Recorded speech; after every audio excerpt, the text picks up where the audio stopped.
En primer lugar, quería comenzar agradeciendo al comité organizativo el haberme invitado para dar esta charla de esta jornada que es el segundo año que se organiza. El objetivo es concienciar a la población e informar sobre algo que está aconteciendo en nuestra sociedad y que tiene graves repercusiones en la misma. Mi tema es el síndrome posaborto y el título que nos ha parecido conveniente dar es una herida que no cicatriza nunca. En primer lugar, vamos a empezar definiendo qué es el síndrome posaborto. Se considera o se encuadra dentro de un trastorno de estrés postraumático. Esto puede sonar un poco raro, no explicaré en qué consiste. El primer trastorno de estrés postraumático estudiado fue el síndrome post-Vietnam. Aquellos combatientes que venían del Vietnam manifestaban los mismos signos y síntomas que hemos encontrado y la misma intensidad de los mismos que encontramos en las mujeres que han abortado. El primero en definir el síndrome posaborto como una variante del trastorno de estrés postraumático fue el doctor Vincent Roux en 1981. ¿A quién afecta este trastorno? No solo afecta a las mujeres que han abortado, sino que también afecta a aquellos que directa o indirectamente han participado en el mismo, como veremos luego en algunos ejemplos prácticos. ¿Por qué se produce? Pensando en cómo responder a esta pregunta, encontré esta frase de Sigmund Freud que me pareció especialmente interesante de compartir, que dice: las causas desencadenantes de un duelo pueden ser múltiples, pero todas tienen una base común. La valoración afectiva que consciente o inconscientemente es atribuida a la pérdida. Lo que las mujeres experimentan después de un aborto es un duelo. O sea, experimentan síntomas, como veremos a continuación, de tristeza, de pérdida, de algo que ellas consideraban importante, lo supieran o no. Está reconocida su existencia y así recogida en múltiples publicaciones. En el 93 se recoge en el informe de la Asociación Española de Neuropsiquiatría titulado Mujer y Salud Mental. También lo encontramos recogido en un estudio epidemiológico que es el más importante que se ha hecho hasta el momento, que se hizo en Finlandia en 1997. También se cita en el Plan Trienal y Programa de Objetivos a Largo Plazo de la Federación de Planificación Familiar. Y también existe una asociación en Estados Unidos, se denomina Silent No More, que también tiene una sede en España, que son mujeres que han padecido este síndrome. Y me pareció curioso reflejar que aunque el aborto está legalizado en muchos países del mundo, como es Holanda, en un país donde está legalizado como Holanda, se supone que si un país legaliza el aborto es porque lo considera bueno o no lo considera malo, por lo menos. Y en un país que no lo considera malo y que lo ha legalizado como tal, ha tomado medidas para controlar los efectos de este síndrome. En los centros de salud, uno de los criterios de la selección de las enfermeras es que no hayan intervenido en abortos ni se hayan practicado uno, pues consideran que el trauma emocional resultante sería incompatible con su trabajo. Y me resultó paradójico que un país que lo considera como algo no malo tenga que tomar medidas contra las consecuencias de eso que ha considerado como bueno. Aquí cito el estudio de la psiquiatra Gómez Lavín y sus colaboradores que hicieron un estudio en Navarra. Ellas escogieron a 10 mujeres que padecían síntomas del síndrome posaborto.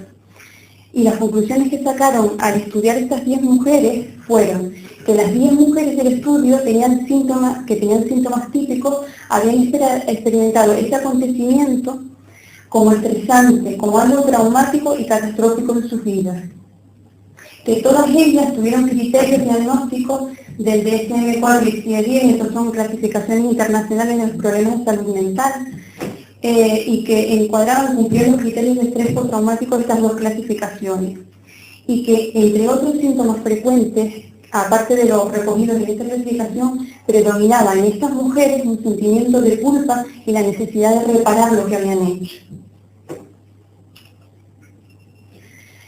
Si bien conocemos su existencia, no conocemos su alcance. ¿Por qué no conocemos su alcance? Porque las mujeres no quieren hablar de ello.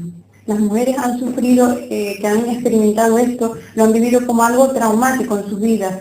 Se sienten culpables y tienen sentimiento de tristeza y no quieren hablar de eso. no suelen acudir a sus médicos, a sus ginecólogos, después de hacerse revisiones, después de haber abortado, por lo que no se pueden tener estadísticas fiables de la incidencia real de estos síntomas, por lo que no tenemos datos estadísticos y no existe en nuestro país ningún estudio epidemiológico sólido que hable de las tasas reales. Aparte, se mantiene oculto por los medios de comunicación y los centros médicos oficiales. Bueno, vamos a detallar un poco más en qué consisten los signos y síntomas de este síndrome. Un síndrome no es otra cosa que un conjunto de eso, de signos y síntomas, o sea, de cosas que manifiesta una mujer cuando lo padece. Hay manifestaciones tanto somáticas, o sea, en el cuerpo, como manifestaciones psicológicas. Como vemos, son manifestaciones muy inespecíficas y múltiples, pero como podemos apreciar, todos afectan a la calidad de vida de la mujer. Pueden ser desde anorexia y pérdida de peso, bulimia, náuseas y vómitos, o sea, trastornos alimentarios, sensación de palpitaciones, de opresión torácica, cefalea, pérdida de fuerza, y dentro de las psicológicas predomina un sentimiento de culpa y tristeza. También se puede manifestar como enojo, hostilidad, desesperación, trastornos del sueño, trastornos del estado de ánimo, de la sexualidad y de la concentración de la persona. El doctor Pablo Verdier propone algunos de estos síntomas como característicos y él divide las características de los síntomas según el grupo de edad.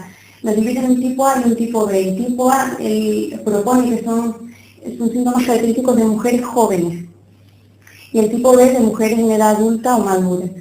El tipo A suele manifestar como consecuencia de este síndrome promiscuidad, intentos suicidas o autocastigo. Y el tipo B suele manifestar una depresión, angustia, disminución del deseo sexual y en muchos casos divorcio y separación de su pareja.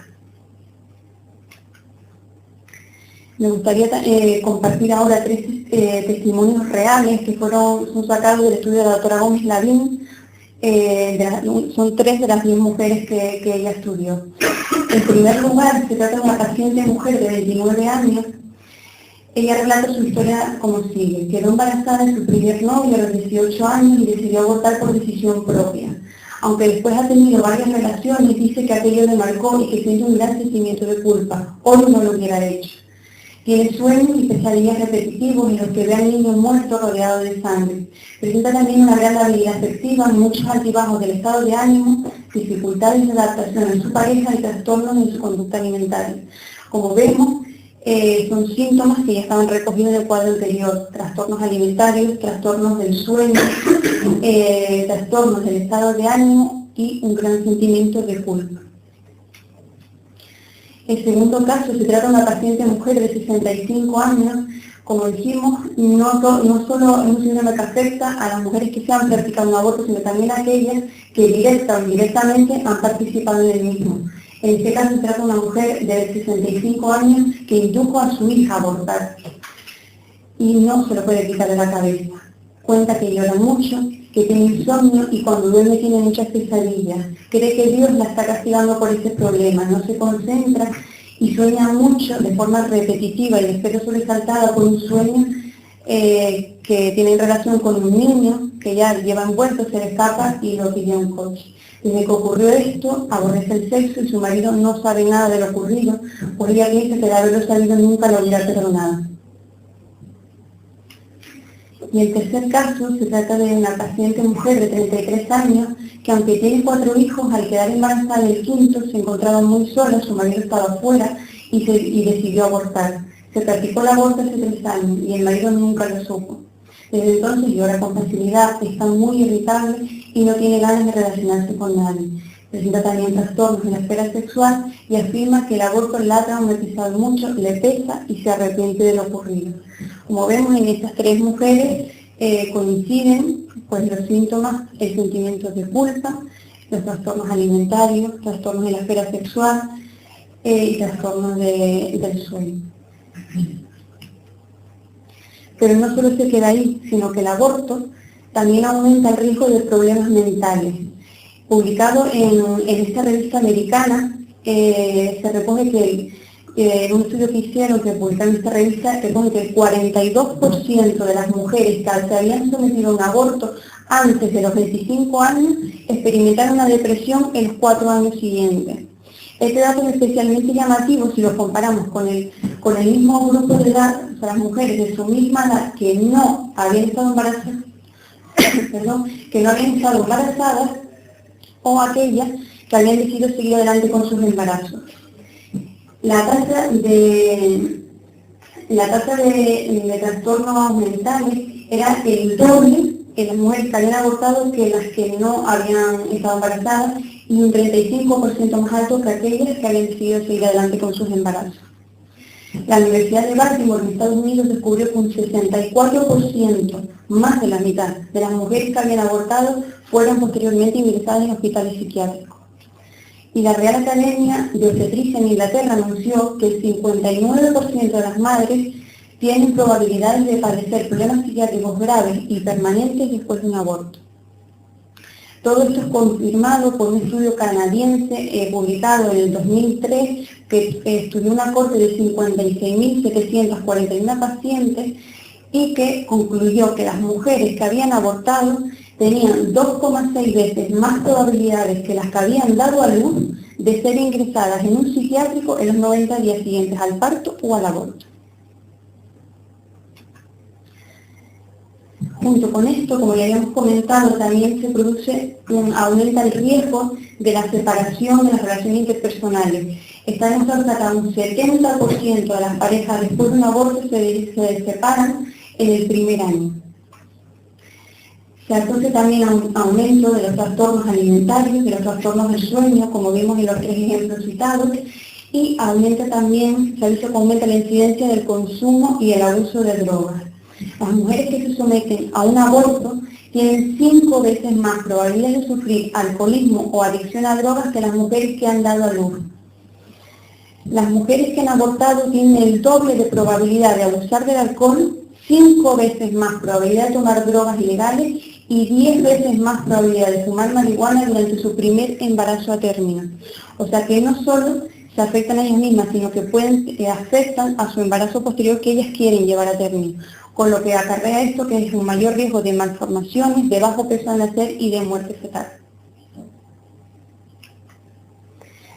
Pero no solo eso, sino que también aumenta la tasa de mortalidad femenina. Y aquí me interesa citar estos 2 grandes estudios epidemiológicos, el estudio que se realizó en el 97 en Finlandia, que es el primero que se hizo, y que posteriormente las conclusiones fueron confirmadas por el estudio americano realizado en el 2002. En Finlandia se realizó este estudio epidemiológico con una cohorte de 9.129 mujeres, y lo que se hizo fue un estudio objetivo. Cogieron los certificados de defunción de mujeres en edad fértil entre el 87 y el 94, todas aquellas que habían o bien parido o bien abortado el año antes. Y lo que hicieron ver es las tasas de mortalidad de esas mujeres. Y vieron que las mujeres que habían abortado en comparación con las que habían llevado a término su embarazo, tuvieron 60 veces más muerte por enfermedad, 7 veces más muerte por suicidio, 4 veces más muerte por accidente y 14 veces más muerte por homicidio, con lo que concluyeron que el aborto es mucho más peligroso que llevar a término un embarazo, aunque este no sea deseado. Esto contrasta con la creencia de nuestra sociedad actual de que es mucho más beneficioso para una madre que no desea ese embarazo, de deshacerse de ese embarazo, que llevarlo a término. Pero los datos nos revelan lo contrario. En agosto del 2002, los americanos hicieron su estudio epidemiológico y llegaron a las mismas conclusiones. Las mujeres que se han practicado abortos tienen un riesgo significativamente más alto de muerte, pero no solo a corto, sino también a largo plazo. Ellas no solo vieron retrospectivamente en el primer año de por qué habían muerto, sino que estudiaron esa corte durante 8 años y vieron si morían más a corto y a largo plazo, y vieron que estaba aumentado tanto a corto como a largo plazo. Lo que cambiaba eran las causas de la muerte en los primeros 4 años y en los segundos 4 años. En los primeros 4 años predominaban las muertes por suicidio y conductas de riesgo en estas mujeres, eran mucho mayor que en el otro grupo. Y en los años siguientes lo que se incrementaba era la muerte por causas naturales, que pueden reflejar el efecto a largo plazo en el sistema tanto